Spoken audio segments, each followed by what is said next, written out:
பிஸ்மில்லாஹிர் ரஹ்மானிர் ரஹீம். அல்ஹம்துலில்லாஹி ரப்பில் ஆலமீன். ஸலாத்து வஸ்ஸலாமு அலா அஷ்ரஃபில் அன்பியாஇ வல் முர்சலீன் வ அலா ஆலிஹி வ ஸஹ்பிஹி வ மன் தபிஅஹும் பி இஹ்சானின் இலா யௌமித்தீன். அம்மா பஅத். அஸ்ஸலாமு அலைக்கும் வ ரஹ்மத்துல்லாஹி வ பரகாத்துஹு. ஃபத்ஹ் அகாடமி இந்த நாட்டிலே இஸ்லாமிய கல்வியை பரப்ப வேண்டும் என்ற நோக்கத்தோடு இயங்கிக் கொண்டு வருகின்றது. அதனுடைய இன்னும் ஒரு பணியாக இந்த நாட்டிலே வாழுகின்ற துறை சார்ந்தவர்களுக்கு இஸ்லாத்தை ஆழமாக கற்றுக் கொடுப்பதற்கான ஒரு வேலை திட்டத்தை இப்பொழுது ஆரம்பித்திருக்கின்றது. அது பற்றிய ஒரு அறிமுக குறிப்பை வழங்குவதற்காக இந்த சந்தர்ப்பத்தில் ஃபத்ஹ் அகாடமியினுடைய தலைவர் ஷேக் முஃப்தி யூசுப் ஹனீஃபா அவர்களை நாங்கள் சந்திக்கின்றோம். அஸ்ஸலாமு அலைக்கும் வரஹ்மத்துல்லாஹி வபரகாத்து. வலைக்கும் அஸ்ஸலாம் வரஹ்மத்துல்லாஹி வபரகாத்து. ஃபத்ஹ் அகாடமி இந்த நாட்டிலே இஸ்லாமிய சிந்தனையை கொண்டு செல்ல வேண்டும் என்பதற்காக உருவாக்கப்பட்டிருக்கின்றது. அதனுடைய இன்னுமொரு முயற்சியாக இஸ்லாத்தை ஆழமாக துறை போக கற்ற உலமாக்கள் அல்லாத சமூகத்தில் இருக்கின்ற துறைசார் அறிஞர்களுக்காக ஒரு பாடநெறியை நீங்கள் உருவாக்கி இருக்கின்றீர்கள். அது பற்றி அதனுடைய பின்னணி, எப்படி இந்த சிந்தனை உங்களுக்கு தோன்றியது, அதனுடைய முக்கியத்துவம் சம்பந்தமாக சில கருத்துக்களை சொல்ல முடியுமா? ஜஸாக்குமுல்லாஹு ஹைர். விலாவாரியாக பேசப்பட வேண்டிய ஒரு விடயமாக இருந்தாலும் சுருக்கமாக ஒரு சில கருத்துக்களை பகிர்ந்து கொள்வது பொருத்தமாக இருக்கும் என்று நினைக்கிறேன். விரும்பியோ விரும்பாமலோ கல்வியை இரண்டாக பிரித்து விட்டோம். கண்டெம்பரரி நாலேஜ் அல்லது உலக கல்வி, மார்க்க கல்வி என்று சொல்லி யார் பிரித்தார்கள், எப்படி பிரித்தார்கள் என்பதெல்லாம் பேசப்பட்டு கொண்டே இருக்கிறது. ரெண்டும் வேறென்றும் சொல்லப்படுகிறது, ரெண்டும் ஒன்றென்றும் சொல்லப்படுகிறது. ஃபக்குல்லும் பிமா லதைஹிம் ஃபரிஹூன். ஒவ்வொருவரும் தன்னுடைய கருத்தில் சந்தோஷப்பட்டு கொண்டிருக்கிறார்கள். இது எப்படி இருந்தாலும் இன்று மார்க்கம் படித்தவர்களுக்கு உலக கல்வியினுடைய ஸ்கில்ஸும் தேவைப்படுகிறது. அதே போல உலகக் கல்வியை படித்து அதில் தேர்ச்சி பெற்று அதில் பல பட்டங்களை பெற்றவர்களுடைய மார்க்க கல்வி பின்புலத்தை பார்க்கும் பொழுது மிகவும் கவலைக்கிடமாக இருக்கிறது. இந்த ரெண்டு வகுப்பாரையும் வைத்து பார்க்கும் பொழுது எங்களுக்கு மத்தியில் 4 வகையான மக்கள் வாழ்ந்து கொண்டிருக்கிறார்கள். ஒரு சிலருக்கு மார்க்க கல்வியில் பரிபூர்ணத்துவமான ஒரு அறிவு இருக்கிறது.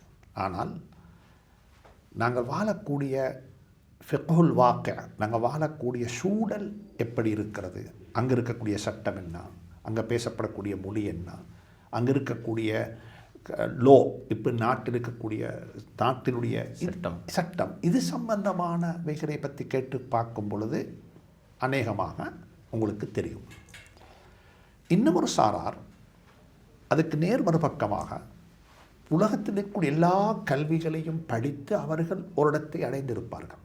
ஆனால் மார்க்கம் என்று சொல்லும் பொழுது அவர்களாகவே சொல்லுவார்கள், எங்களுக்கு அது தெரியாது, ஒது செய்ய தெரியாது, தயமம் செய்யும் பொழுது எப்படி வாய்க்கு மண் போடுறது, இப்படியெல்லாம் கேட்பார்கள்.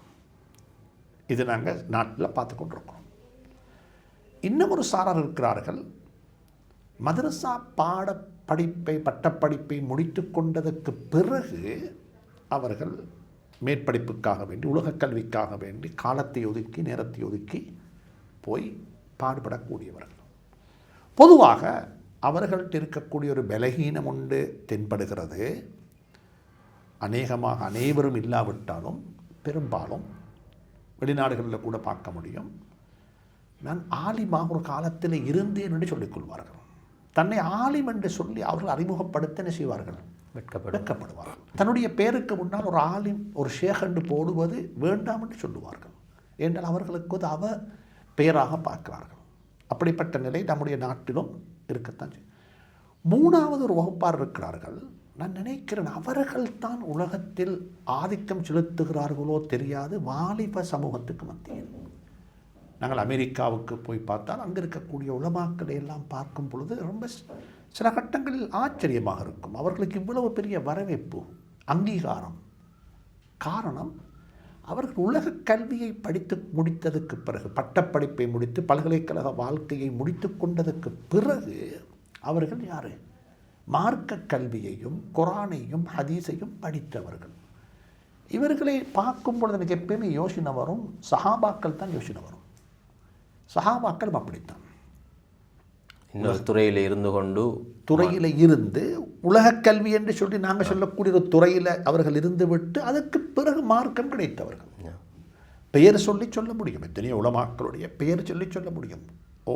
அமெரிக்காவில் doctor Umar Sulaiman, Noman Ali Khan, Yasser Qadiri என்று, இங்கே போன இந்தியாவுக்கு போன இந்தியாவில் இப்படி பல பேருடைய பெயர்கள் பேசப்பட்டு கொண்டிருக்கிறது. அவர்கள் எங்களை போன்ற ஒரு மதரசாவில் போய் ஓதியவர்களா என்று கேட்டால் ஓதியிருக்கிறாங்க. அந்த துறைகள் எல்லாம் அவர்கள் என்ன நஹ்வு, சர்ஃபு, மந்திக், பலாகா, தஃப்சீர், ஹதீஸ் எல்லாம் படித்திருக்கிறாங்க. ஆனால் அவர்களுடைய அப்ரோச் வந்துட்டு இந்த ப்ரெசன்டேஷன் அது வந்து யூத் என்ன செய்து கவருது இன்றைக்கு.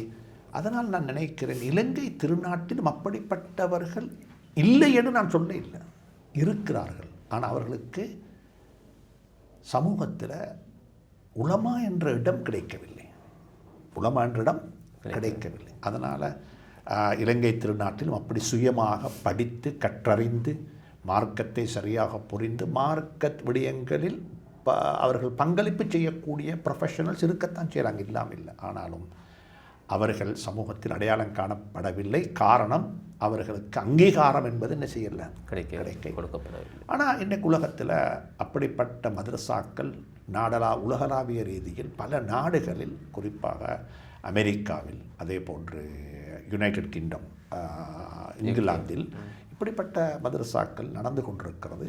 எனவே நாங்கள் யோசித்தோம், அப்படிப்பட்ட ஒன்று இந்த நாட்டிலும் வந்தால் என்ன செய்யும்? பலரும் கேட்குறாங்க, எங்களுக்கு ஓத முடியாதான், எங்களுக்கு ஓத முடியாதான். மாற்று மதத்தை சார்ந்த மக்கள் கேட்கிறார்கள், இஸ்லாத்தை படிக்க எதுவும் வழி இருக்கிறதா என்று சொல்லி. அப்படி என்றால் பல துறைகளிலும் இருக்கின்றவர்கள், அதாவது டாக்டர்ஸாக இருக்கலாம், என்ஜினியர்ஸாக இருக்கலாம், அக்கௌண்டன்ட், லாயர்ஸ், எந்த துறையில் இருக்கிறவர்களாக இருந்தாலும் சரி. அதே போன்று முஸ்லீம் அல்லாத சகோதரர்கள் மார்க்கத்தை ஆழமாக கற்க வேண்டும் என்று விரும்புகின்ற சகோதரர்களுக்கும் இது ஒரு சிறந்த வாய்ப்பாக அமையும் என்று நினைக்கின்றேன். நிச்சயமாக நாங்கள் யாரையுமே இதற்காக வேண்டி எடுத்து அவர்கள் ஏதோ துறையில் இருந்து கொண்டிருப்பார்கள், அவர்களுக்கு கிடைக்கிற ஓய்வு நேரம் அல்லது எங்களோட பாடத்திட்டம் அப்படித்தான் அமையப் போகிறது. என்றால் இது வந்து கற்பித்தல் முறை லேசாகும் பொழுது ட்வீட் கொடுத்து பிள்ளைகளுக்கு ஒரு பாடமாக நடத்தாமல் நீங்களாக இதை பார்த்து கொள்ளுங்க, நாங்கள் உங்களை வழிகாட்டுகின்றோம் உங்களுக்கு என்று சொல்லக்கூடிய ஒரு விதத்தில் லொகா அரபியாவையும் நன்றாக படித்து கொடுத்து அதில் தேர்ச்சி பெற்றவர்கள். லொகா அரபு எல்லாருக்கும் தெரியும், ஆனால் அரபை எல்லாருக்கும் கற்பிக்க முடியாது. அரபு கற்பித்தலில் புலமை பெற்ற, கற்பித்தலில் தேர்ச்சி பெற்ற, கற்பித்தலில் அல்லது ஏதோ ஒரு முதுமானி பட்டத்தை பெற்றவர்களை கொண்டு தான் என்ன செய்யப்பட வேண்டும், இது அப்படின்றால் உங்களுடைய இந்த பாடத்திட்டத்தினுடைய உள்ளடக்கத்திலே அரபு மொழிக்கு ஒரு பிரதானமான இடம் இருக்கிறது. கட்டாயம் அரபு மொழியை, அரபு மொழிக்கு மட்டுமல்ல, இன்று எங்களோட மதரசாக்களில் என்னென்ன சப்ஜெக்ட் எல்லாம் படித்து கொடுக்கப்படுகிறதோ எல்லா சப்ஜெக்டும் நாங்கள் 15-16 சப்ஜெக்ட் மதரசாக்களில் கற்பிக்கிறோம் என்று நாங்கள் சொல்லுகின்றோம். அந்த சப்ஜெக்டுகள் எல்லாவற்றையும் யாருக்கு? இவர்களும் கற்பார்கள். உசூல் படிக்கணும். அந்த உசூலை ஃபிக்ஹை படிக்காமல் ஃபிக்ஹை என்ன செய்ய முடியாது, முடியாது. உசூல் ஹதீஸை படிக்காமல் ஹதீஸை விளங்க முடியாது. உசூல் தஃப்சீர் படிக்காமல் தஃப்சீரை விளங்க முடியாது. எனவே இவைகள் அனைத்தும் என்ன செய்யப்பட வேண்டும், படித்து கொடுக்கப்பட வேண்டும். அவர்கள் படித்துக் கொள்வார்கள். நாங்கள் சரியாக வழிகாட்டினால் துறை சார்ந்த கற்பித்தலில் துறை சார்ந்தவர்களை கொண்டு அது கற்பிக்கப்படும் என்றிருந்தால் நிச்சயமாக என்ன செய்யப்படும், அடைய வேண்டிய இலக்கை அடைந்து கொள்ள. அப்படி என்றால் இந்த பாடத்திட்டத்தின் உள்ளே குர்ஆனுடைய கலைகள், அதே போன்று சுன்னாவுடைய கலைகள், ஃபிக்ஹுடைய கலைகள், இவைகள் எல்லாம் உள்ளடக்கப்பட்டிருக்கும் எல்லாம் சுருக்கமாக சொல்ல போனால் மீண்டும் ஒரு முறை சொல்கிறேன், மதரசாவில் இன்றைக்கு ஒரு ஆலிமுக்கு என்னெல்லாம் படித்து கொடுக்கப்படுகிறதோ அவைகள் அனைத்தையும் இதுக்குள்ளே நாங்கள் என்ன செய்வோம், படித்து கொடுக்கப்படும். அப்படி என்றால் அது என்ன முறையை பயன்படுத்துவதற்காக இருக்கிறீர்கள்? இந்த பாடங்களை அவர்களுக்கு படிப்பிப்பதற்காக மதரசாக்களை பொறுத்தவரைக்கும் ஒரு ரெசிடென்ஷியலாக மாணவர்கள் அங்கு வந்து தங்கி இருந்து 5 வருடங்கள் தொடக்கம் 7 வருடங்கள் வரைக்கும் கற்கிறார்கள். இப்பொழுது இவர்களுக்காக போடப்பட்டிருக்கின்ற இந்த பாடத்திட்டத்தினுடைய கால எல்லை எவ்வளவு? அது என்ன முறையிலே அவர்களுக்கு கற்பிக்கப்பட இருக்கிறது? ஆன்லைன் மூலமாக கற்பிக்கப்பட இருக்கிறதா, அல்லது ஆஃப்லைன் மூலமாக கற்பிக்கப்பட இருக்கிறதா, அல்லது வித்தியாசமான முறைகளை நீங்கள் கையாள இருக்கிறீர்களா? நல்ல ஒரு கேள்வி. இது கிட்டத்தட்ட இல்லை ஒரு 4 வருடத்தினுடைய ஒரு பாடத்திட்டம். 4 வருட காலம் இந்த சேரக்கூடிய துறை சார்ந்தவர்கள் எங்களுடன் இருப்பார்கள். எப்படி இருப்பாங்கன்னா, ஏன்னா எல்லாருமே ஏதோ ஒரு அடிப்படையில் உலகத்தில் பிஸியாக இருக்கிறாங்க, என்கேஜாக இருக்கிறாங்க, அவர்களுக்கு பொறுப்புகள் இருக்கிறது. அனைத்தையும் கருத்தில் கொண்டு தான் இது என்ன செய்யணும், இந்த மேட்டரை லேசாக்கணும். அதனால் நாங்கள் எப்படி யோசிச்சிருக்கிறோம்னா, கிழமையில் 6 மணித்தியாலம் ஆன்லைனில் நடக்கும். இது அது துறை சார்ந்தவர்களை கொண்டு முறையாக, அதாவது ஆன்லைனில் ஒரு பயான் பண்ணுவதாக இது யாரும் செய்ய வேணும், எடுத்துக்கொள்ள வேணும். இதுக்கு ஆன்லைனுக்கு முன்னாலே அதுக்கு தேவையான டாக்குமெண்ட் எல்லாம் அனுப்பிடுவோம், மொடியூல் கொடுக்கப்படும். அதனுடைய அவுட்லைன் ஒரு எக்ஸாமுக்கு ப்ரிப்பேர் ஆகிறதுக்கு என்னெல்லாம் தேவைப்படுமோ எல்லாவற்றையும் அவளுக்கு கொடுத்துடுவோம். கிழமையில் 6 மணித்தியாலம் 3 கிழமைக்கு நடக்கும். 4வது கிழமை இவர்கள் ஒரு 3 நாளைக்கு ஏதாவது ஒரு பள்ளி வாசலில் அவர்கள் ஒன்று சேருவார்கள். அங்கடத்து அந்த 3 நாளையுள்ளுக்கு இவர்களுடைய வகுப்பும் நடக்கும், ஆத்மீக பயிற்சிகளும் என்ன செய்யப்படும், வளர்க்கப்படும். அது என்ன ஆத்மீகத்தையும் என்ன செய்யணும், பரிசுத்தப்படுத்த வேண்டும். 3வது அவர்கள் அந்த 3 நாளையுள்ளுக்கு சமூகத்திலேயும் என்ன செய்வார்கள், கள அனுபவம் எடுத்துக்கொள்வார்கள். உதாரணமாக நாங்கள் ஒரு பள்ளிக்கு போயிருக்கிறோம், அங்கே ஒரு ஜனாசா நடந்திருக்குது. அந்த ஜனாசாவுடைய வீட்டில் தான் ஜனாசாவுடைய பாடத்தை என்ன செய்யணும், படிக்கணும். ஜனாசா அடக்கிட்டு வந்ததுக்கு பிறகு அந்த வீட்டில் தான் வராசத்தை படிக்கணும். அந்த ஜனாசாவுடைய வீட்டில் இத்தாவுடைய கடமை அனுபவித்துக் கொண்டிருக்கக்கூடிய பெண்ணிடத்தில் தான் என்ன செய்யணும், இத்தாவுடைய சட்டத்திட்டங்களை எங்கே நாங்கள் என்ன செய்ய போகிறோம், அப்ளை பண்ண போகிறோம். சமூகத்தில் மாற்று மதத்தை சார்ந்தவர்களை படிக்கணும். உதாரணமாக குர்ஆனில் வந்திருக்கிறது, லா யன்ஹாக்குமுல்லாஹு அனில் லதீன லம் யுகாத்திலூக்கும் ஃபித்தீன் வலம் அன் தபர்ரும். நாங்கள் பிர்ரு செய்யணும். யாருக்கு? அல்லாஹ். இந்த பிர்ரு எப்படி செய்கிறது? நான் நினைக்கிறேன் உமர் ரலியல்லாஹு தஆலா அவர்கள் இராத்தரித்தது போல் ஒரு சேஜில் போய், ஏன் எங்களுக்கு ஒரு மாற்று மதத்தை சார்ந்தவருடைய ஒரு வணக்கஸ்தலத்தில் போய் இருந்து இந்த ஆயத்தை படிக்க முடியாது, இந்த ஆயத்துடைய விளக்கத்தை அவர்களுடன் ஷேர் பண்ணிக்கொள்ள முடியாது. எனவே நான் நினைக்கிறேன் இது ஒரு இடத்துல தங்கி நின்று படிக்கிற மதரசாவல்ல. ஆனால் கட்டாயம் மாதத்தில் 72 hours 72 மணித்தியாலம் இவர்கள் என்ன செய்யணும், கமிட் பண்ணியே ஆகணும். அது ஒரு எல்லா பயிற்சியும் யத்லு அலைஹிம் ஆயாத்திஹி வயுஸக்கீஹிம் வயுஅல்லிமுஹுமுல் கிதாப வல் ஹிக்மா. இது நிச்சயமாக என்ன செய்யும், கிடைக்கும். இப்படிப்பட்ட ஒரு வகுப்பாகத்தான் இந்த பாடத்திட்டத்தினுடைய என்ன செய்யும் நடைமுறைப்படுத்தல் இருக்கும். ஆனால் அதில் நீங்கள் ஆரம்பத்தில் கேட்டீங்க, மாற்று மதத்தை சார்ந்தவர்களுக்கும் இதில் என்ன செய்யலாம், பங்கு பற்றலாம். நாங்கள் பொதுவாக பேசும்பொழுது பெண்களும் இருக்கிறார்கள். இந்த ஆரம்ப கட்டத்தில் இந்த 2 வகுப்பாரையும் நாங்கள் என்ன செய்யலை, எடுக்க இல்லை என்றால் எங்களுக்கும் சில அனுபவங்கள் தேவைப்படும். எனவே நாங்களும் எங்களுடன் சேரக்கூடியவர்களும் சேர்ந்து படித்துக்கொள்வோம். நாங்களும் படித்துக்கொள்வோம், அவர்களும் படித்துக்கொள்ளட்டும். நாங்கள் 2 பேருமாக சேர்ந்து என்ன செய்வோம், ஃபஸ்ட்டுக்கு ஒரு ட்ரையல் என்று சொல்லி நாங்கள் இதுக்கு பேர் வைக்க தேவையில்லை. இதுதான் என்ன ஒரு மாடல். இன்ஷா அல்லாஹ் நாங்கள் என்ன செய்வோம், இதை நாங்கள் ஸல்லல்லாஹு அலைஹி வஸல்லம் கொண்டு வந்த தீன் எப்படி ஒரு ட்ரையலாக செய்யலையோ, மன உறுதியோடு எப்படி என்னத்தன் என் கையில் சந்திரனையும் சூரியனையும் வைத்து நீங்கள் இதை விட சொன்னால் நாங்கள் விடமாட்டோம் என்று எப்படி ஸல்லல்லாஹு அலைஹி வஸல்லம் ஒரு மன உறுதியோடு சொன்னார்களோ, அதே மன உறுதியோடு இது ஒரு மாடல் தான் இந்த நாட்டுக்கு தேவையானது, இந்த நாட்டில் இருக்கக்கூடியவர். ஆனால் இதில் நாங்கள் ஒரு வயசு கட்டுப்பாடு வச்சுருக்கின்றோம். ஏன்னா உதாரணமாக ஒரு 60-65 வயசுக்கு மேலந்து ஒருவர் ஒரு வேலையும் இல்லை, இதையாவது செய்வோம் என்று நல்ல விஷயம் படிக்கலாம் வானம் என்று சொல்லலை. ஆனால் அவருக்கு அதை திருப்பி நாட்டுக்கு கொடுக்கறதுன்னு செய்யும், ரீபே பண்ணுறது, திருப்பி கொடுக்குற என்பது ஒரு சவாலாக இருக்கும். அப்படி என்றால் என்ன வயது? கிட்டத்தட்ட ஏவரேஜாக ஒரு 40 வயது, ஒரு 35க்கும் 45க்கும் இடப்பட்டவர்கள் மிக பொருத்தமானவர்களாக இருப்பார்கள்.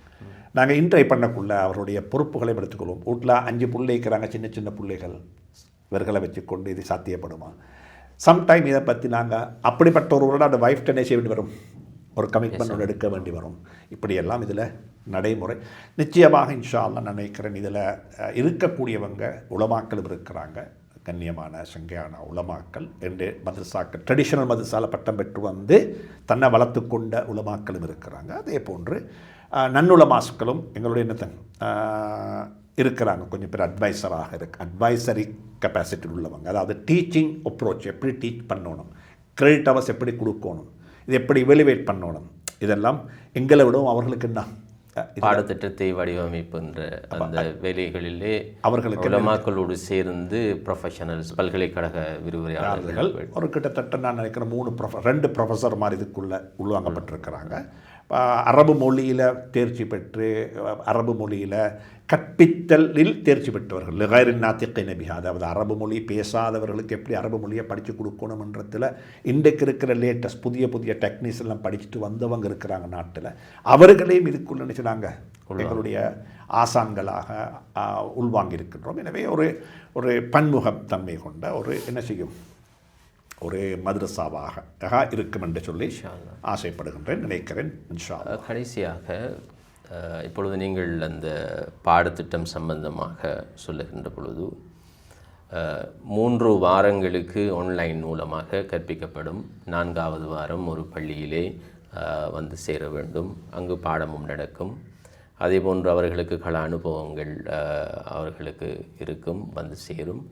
அதேபோன்று ஆன்மீக ரீதியான நிறைய வேலை திட்டங்கள், உதாரணமாக அவர்கள் அங்கு வந்திருக்கின்ற பொழுது 5 வேளை ஜமாத்தோடு தொழுவது, முன்பின் சுன்னத்துக்களை தொழுவது, குர்ஆனை மனனமிடக்கூடிய வாய்ப்பு, தஹஜ்ஜுத் தொழக்கூடிய வாய்ப்பு, இப்படி பல அம்சங்கள் இந்த பாடத்திட்டத்திலே உள்ளடக்கப்பட்டிருப்பது உண்மையிலே வரவேற்கத்தக்க ஒரு விடயம். இவை எல்லாவற்றையும் கற்கின்ற பொழுது என்னுடைய மனதிலே படுகின்றது, உங்களுடைய எண்ணக்கருவின் மூலமாக வெறுமனே ஒரு அறிவை பெறக்கூடிய ஒரு கற்பித்தல் நடவடிக்கை அல்ல இது.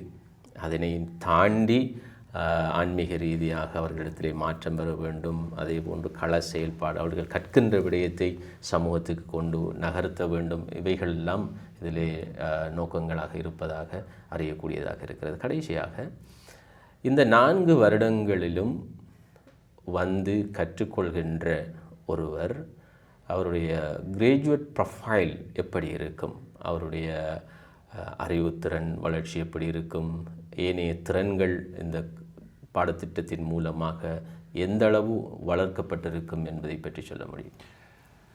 அதாவது திறன்கள் என்று சொல்லும் பொழுது எங்கள்கிட்ட வரக்கூடியவர் 40 ஒரு 35 வயசுடையவர் தானே. அவர்கிட்ட அந்த ஸ்கில்ஸ் எல்லாம் என்ன செய்யும், அவர் வாரது ஒரு எங்கிருந்து இன்னும் ஒரு துறை சார்ந்தவராகத்தான் எங்கள்கிட்ட வாராரு. அவர்கிட்ட அந்த ஸ்கில்ஸ் எல்லாம் என்ன செய்யும், ஆல்ரெடி இருக்கும். அந்த ஸ்கில்ஸை நாங்கள் இன்டர்வியூ பண்ணி பார்ப்போம். நாங்கள் சில கட்டங்கள் இதில் பப்ளிக் ஸ்பீக்கிங் ஸ்கில்லை கொஞ்சம் பார்ப்போம், லாங்குவேஜ் ஸ்கில்ஸை கொஞ்சம் பார்ப்போம், அவர்கிட்ட இருக்கிற அந்த சில பார்ப்போம். ஆனால் கட்டாயம் நாங்கள் என்ன செய்வோம்னா 4 வருஷம் முடியக்குள்ள இவருடைய பரீட்சையை நாங்கள் செய்ய மாட்டோம், எங்கே இருக்கக்கூடிய ஒரு மதரசா தான் செய்யும். இதற்கான ஒரு இவலுவேஷன் சிஸ்டம் இருக்கிறோம். அதாவது அவங்க என்ன செய்யணும்னால், உதாரணமாக ஒரு மதரசாவில் உதாரணம் ஏ மதரசா என்ற மதரசாவுடைய அவர்களுடைய ஃபைனல் எக்ஸாம் இருக்குது, அவங்களோட மதரசாவுடைய தஹசீல் வகுப்பு பரீட்சையில் இவர்களையும் என்ன செய்வாங்க, சேர்த்துக்கொள்வாங்க.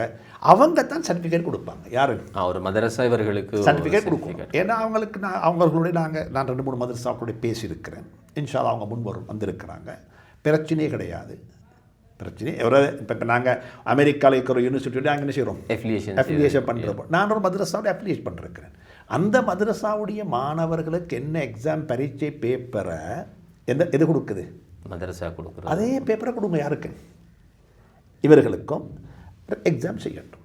அதுக்கு பிறகு அதில் தகுதியானவர்கள், இவர்கள் பாஸ், இவர்களுக்கு அந்த கேப்பபிலிட்டி இருக்குன்னு சொல்லி அந்த மதரசாவுடைய நிர்வாகம், அந்த மதரசாவுடைய யாரன் அங்கே இருக்கக்கூடிய ஆசான்கள் அதை சரி காண்பாங்க. அகாடமிக் கமிட்டி அதை சரி காணமென்றிருந்தால் அவங்க சர்டிஃபிகேட் கொடுக்கலாம்.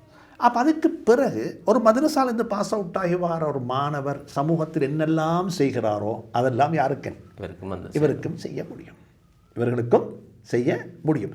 அப்படிப்பட்டவர்களை கொண்டு நான் ஒரு ஆலிம் என்று சொல்லிக்கொண்டு சமூக கர்மங்களை செய்ய முடியும் என்றிருந்தால் சமூகத்தில் இருக்கிற யூத் என்ன செய்யும்? வாலிபர்களுக்கு இதன் பக்கம் கவரப்படுவார்கள்.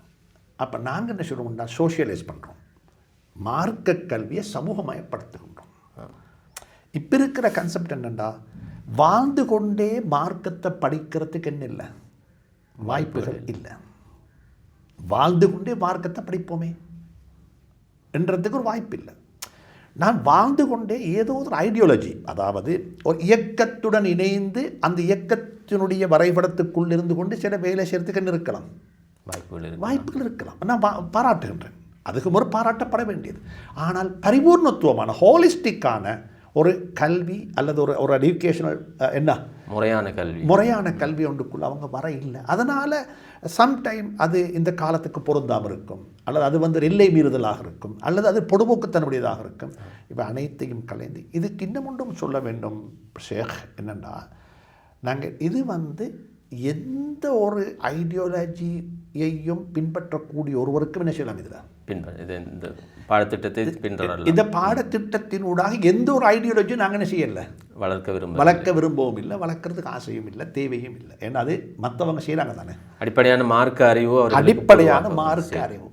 அந்த மார்க்க அறிவை என்ன செய்ய முடியும், உங்களுக்கு பெற்றுக்கொள்ள முடியும். இது ஷாஃபி மதுஹபை என்ன செய்யும், இலங்கையினுடைய நாட்டு சட்டமும் இலங்கையினுடைய நாட்டிலையும் நடைமுறையில் இருக்கக்கூடிய சட்டம் ஃபிக்ஹ் ஷாஃபியை மையமாக வைத்திருப்பதின் காரணமாக நாங்கள் என்ன செய்வோம், ஷாஃபி மதம். இங்கே இருக்கக்கூடிய அகீதாவை பொறுத்தவரையில் அனைவரும் அது அநேகமானவர்கள் அஷ்அரியா அகீதாவுடன் சம்பந்தப்பட்டவர்கள். எனவே ஏனைய மதரசாக்களில் என்னென்ன பாடங்கள் கற்பிக்கப்படுகிறதுன்னு சொன்னனோ அதே பாடத்திட்டத்தை நாங்கள் என்ன செய்கிறோம், நடைமுறைப்படுத்த இருக்கின்றோம். எனவே அல்லாஹ் சுப்ஹானஹு வ தஆலா ஒரு வெற்றிகரமான இஹ்லாஸ் நிறைந்த ஒரு பணியாக இந்த பணியை இறைவன் பார்ப்பான் என்றிருந்தால் நிச்சயமாக இதுக்கு கபூலியத்து. ஜஸாக்குமுல்லாஹ் ஹைர். உண்மையிலே மிக சிறந்த, மிக முக்கியமான, இப்பொழுது காலத்துக்கு தேவையான ஒரு பணியாக இந்த பணியை நாங்கள் பார்க்க வேண்டியிருக்கிறது. ஏனென்றால் சாதாரணமாக பாடசாலைகளை எடுத்துக்கொண்டால் கூட முஸ்லிம் சமூகத்தில் இருக்கின்ற 900க்கும் மேற்பட்ட பாடசாலைகளில் 4 லட்சம் பிள்ளைகள் கல்வி கற்றுக்கொண்டிருக்கிறார்கள். ஆனால் அவர்களுக்கு மார்க்கத்தை கற்பதாக இருந்தால் மதரசாக்களுக்கு செல்ல வேண்டிய நிர்பந்தம் இருக்கிறது. ஆனால் மதரசாக்களில் ஆகக்கூடினால் ஒரு வருடத்துக்கு 1000 பிள்ளைகளைத்தான் எடுக்கலாம். எனவே எஞ்சியிருக்கின்றவர்களுக்கு மார்க்கத்தை ஆழமாக கற்கக்கூடிய வாய்ப்பு, சந்தர்ப்பங்கள் இல்லாததன் விளைவாக ப்ரொஃபஷனல்ஸ் என்று சொல்பவர்கள் அல்லது உலமாக்கள் அல்லாதவர்களுக்கு மார்க்கத்தில் அடிப்படையான விடயங்களை கூட தெரியாமல் இருக்கின்ற இந்த சூழலில் எங்களுடைய மார்க்கத்தை பற்றி ஆழமாக விரிவாக கற்பதற்காக ஏற்படுத்தப்பட்டிருக்கின்ற இந்த வாய்ப்பு உண்மையிலே பாராட்டத்தக்க ஒரு விடயம். உண்மையில் அந்த தேட்டம் எங்களுடைய சமூகத்தில் இருக்கிறது. பலரும் மார்க்கத்தை நாங்கள் கற்க வேண்டும், ஒரு வைத்தியராக இருந்து கொண்டு நான் மார்க்கத்தை படிக்க வேண்டும், ஒரு பொருளியலாளராக இருந்து கொண்டு நான் மார்க்கத்தை கற்க வேண்டும், ஒரு இப்படி துறை சார்ந்தவர்கள் மார்க்கத்தை கற்க விரும்பி இருக்கின்ற இந்த சூழலில் இது ஒரு நல்ல வாய்ப்பாக அமையும் என்று நாங்கள் கருதுகின்றோம். இன்ஷா அல்லாஹ் எதிர்காலத்தில் இது இன்னும் சிறப்பாக பலரும் இந்த கற்கை நெறியை தொடரக்கூடிய சந்தர்ப்பம் கிடைக்க வேண்டும் என்று இந்த சந்தர்ப்பத்திலே அல்லாஹ்விடத்திலே பிரார்த்திப்பதோடு இந்த முயற்சியை எப்பொழுது நீங்கள் ஆரம்பிக்க இருக்கின்றீர்கள் என்று சொல்லி இதனை நாங்கள் முடிக்கலாம். இன்ஷா அல்லாஹ் வெகு விரைவில், இன்றிலிருந்து கிட்டத்தட்ட சொல்ல போனால் ஒரு 1.5 மாத காலத்துள்ளுக்கு முஹர்ரம் 1ஆம் பிறையிலிருந்து இன்ஷா அல்லாஹ் இந்த வகுப்புகள் ஆரம்பிக்கப்பட வேண்டும். ஒரு இன்டர்வியூ ப்ராசஸில் என்ன செய்யணும், ஆக்களுடைய செலெக்ஷன்ஸ் நடக்கும், தெரிவுகள் நடக்கும்.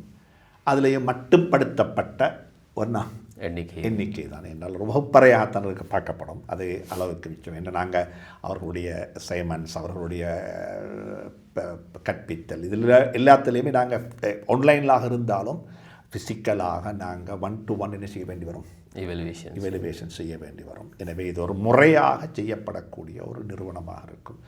இது இப்படிப்பட்ட இந்த நிறுவனத்துக்கு இன்ஷா அல்லாஹ் நான் இதை ஒரு பொறுப்பாக எடுத்து இதுக்கு தேவையான பொருளாதார உதவிகளை, அதாவது இது ஃப்ரீ இல்லை, இது ஒரு ஃப்ரீ எஜுகேஷன் சிஸ்டம் அல்ல, இது ஃபீஸ் பேஸ்ட். அதாவது முத்த செலவு நீங்கள் என்ன செய்யுங்க, இதுக்கு பே பண்ணி படிங்க, இலவசமாக படிக்க வேணும். ஏன்னா எதுவுமே இலவசமாக கிடைக்கும்போதுக்கு என்ன செய்யாது, பிரமாணம் இருக்காது. மார்க்கத்துக்காக வேண்டி செலவழிச்சிருக்கிறேன் என்றது. எனவே ஆனாலும் கூட எங்களுக்கு ஒரு நிர்வாக செலவு ஒன்று இருக்கிறது. அந்த நிர்வாக செலவு ஒரு சகோதரர் பொறுப்படுத்தும் இருக்கிறார். அல்ஹம்துலில்லாஹ். நான் நினைக்கிறது நாட்டு மக்கள் பாராட்டப்பட வேண்டியவர்கள், தனவந்தர்கள் பாராட்டப்பட வேண்டியவர்கள். யாருக்கும் படிக்கலாம், யாருக்கும் செலவழிக்கலாம். அல்ஹம்துலில்லாஹ். ஜஸாக்குமுல்லாஹு கைர். பரக்கல்லாஹு ஃபீக்கும். அஸ்ஸலாமு அலைக்கும் வரஹ்மத்துல்லாஹி. வலைக்கும் அஸ்ஸலாம் வரஹ்மத்துல்லாஹி வபரகாத்துஹு.